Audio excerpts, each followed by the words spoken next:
L'actualité étrangère en part en France de tous les chefs de l'État français depuis la réorganisation des relations internationales en 1945 et la création de l'ONU. Nicolas Sarkozy apparaît comme celui qui est arrivé au pouvoir avec un maximum de fracas et d'ambition déclarée. Et pourtant, 24 mois tous juste après le début de son mandat, Nicolas Sarkozy déçoit les Français. C'est en tout cas le résultat d'un sondage TNS Sofres Logica paru ce lundi dans le quotidien Métro. Plus de 6 Français sur 10, 65%, jugent son action décevante. Idem pour son bilan après 2 années de réforme. 63% des personnes interrogées le considèrent plutôt négatif. Seuls 2 Français sur 10 se disent satisfaits et 28% trouvent son bilan positif. Parmi les derniers présidents de la République, seul Jacques Chirac avait essuyé un bilan aussi négatif à la même période de son mandat avec 65% d'insatisfaits en 1997.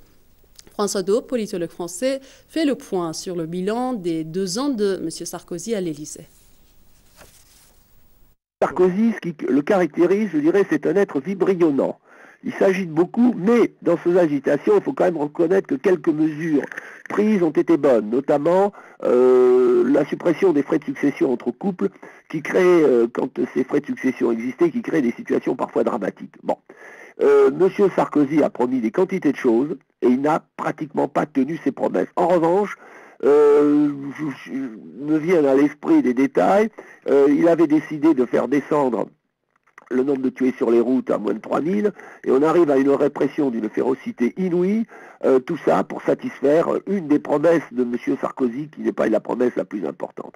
Mais la situation économique se dégrade, et je connais, j'ai eu l'occasion de rencontrer Valérie Pécresse il y a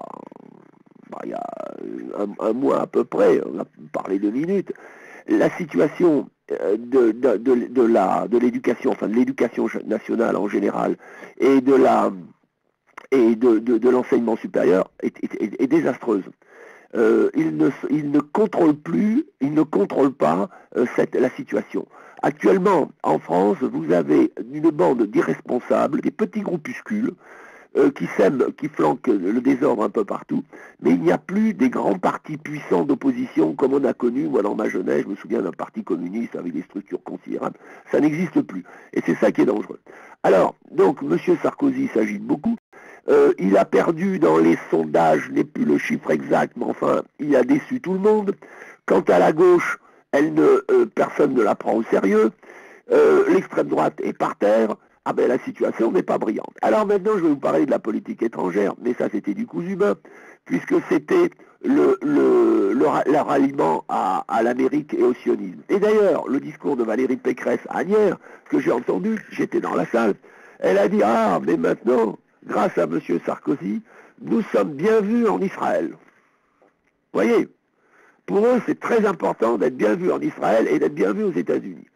Et toute la politique de M. Sarkozy, c'est leur intégration dans l'OTAN, ce qui déplaît à une partie de la droite, de plus en plus importante, et puis la soumission à l'Amérique et à Israël.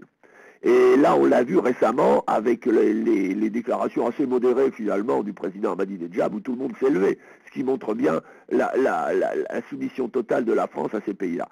Voilà, je résume, hein, parce que je vais assez vite.